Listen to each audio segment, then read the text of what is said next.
मालेगांव शहर की स्वास्थ्य व्यवस्था में जारी अनियमितताओं, गैर कानूनी गतिविधियों, फर्जी डॉक्टरों की बढ़ती संख्या और मरीजों से की जा रही आर्थिक लूट के विरोध में भारतीय जनता पार्टी के मालेगांव शहर अध्यक्ष देवा खंडू पाटिल के नेतृत्व में शुरू किया गया अनशन बड़े पैमाने पर सफल रहा।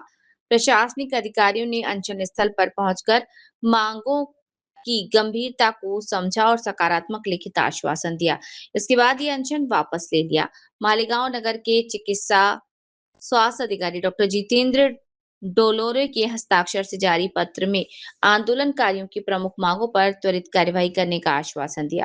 प्रशासन द्वारा दी गई मुख्य चेतावनियां, आश्वासन, लिंग परीक्षण केंद्रों पर कार्यवाही, शहर के गर्भलिंग जांच केंद्रों की कानून नियमों के अनुसार नियमित जांच की जाएगी, फर्जी डॉक्टरों पर शिकंजा कसा जाएगा, डॉक्टरों और आईसीयू में कार्यरत योग्य मेडिकल अधिकारियों और कर्मचारियों की जांच कर उनके खिलाफ महाराष्ट्र मेडिकल प्रैक्टिस एक्ट के तहत कार्यवाही की जाएगी।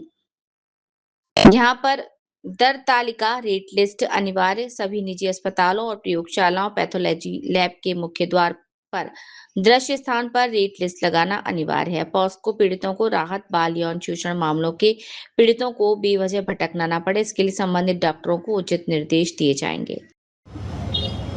या ठिकाणी सन्माननीय अपर जिल्हाधिकारी कार्यालयासमोर आपण अमर उपोषण करत होतो।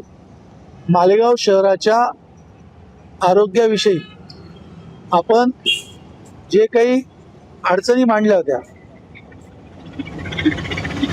त्यावर गेल्या 2 दिवसापासून सन्माननीय केकांत साहेब हे पाठपुरावा करत होते।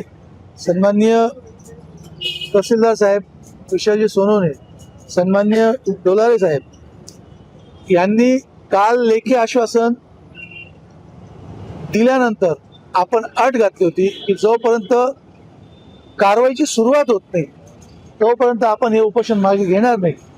आज सकाळपासून त्यांनी अनेक सेंटर्सवर तपासणी सुरू केली, त्याचे लोकेशन फोटोज देखील आपल्याला बघायला मिळाले आणि मग त्यानंतर कुठेतरी ही शाश्वती येते की या तपासणीला सुरुवात झालेली आहे आणि त्यातल्या त्यात सन्माननीय अपर जिल्हाधिकारी साहेब नाशिकहून इथे तात्काळ आले आणि त्यांनी हे सगळे आश्वासन लेखी स्वरूपात दिले की जे काही दरपत्रक हॉस्पिटल लॅबमध्ये लागले पाहिजे त्याच्या नोटिसा ते आजच काढणार।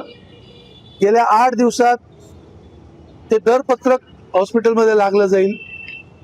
पोस्को अंतर्गत पीडित महिला ना तपासण्यासाठी शक्यतो महिला डॉक्टरची उपस्थिती ते आपल्याला तिथे करून देणार आहेत आणि ज्या डॉक्टरांकडून त्या ठिकाणी हलगर्जीपणा झाला त्यांना नोटीस त्वरित ते काढणार आहेत असे देखील त्यांनी आश्वासनात म्हटलेलं आहे।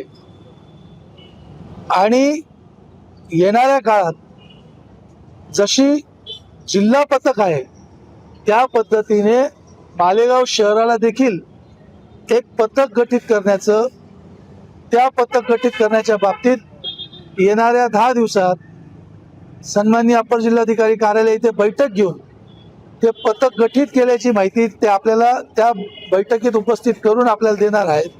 असं पथक जर मालेगावात आलं तर वेळोवेळी कोणाची तक्रार आली तर त्या ठिकाणी रेड करून तपासणी करता येईल आणि त्यांच्यावर कारवाई करता येईल। या सगळ्या बाबतीतलं आश्वासन या ठिकाणी आपल्याला मिळाले आहे, म्हणून या ठिकाणी आपण हे उपोषण सोडत आहोत आणि ह्या उपोषणाची दखल घेऊन प्रशासकीय यंत्रणेने जे काही सहकार्य आपल्याला या ठिकाणी केलं त्याबद्दल मी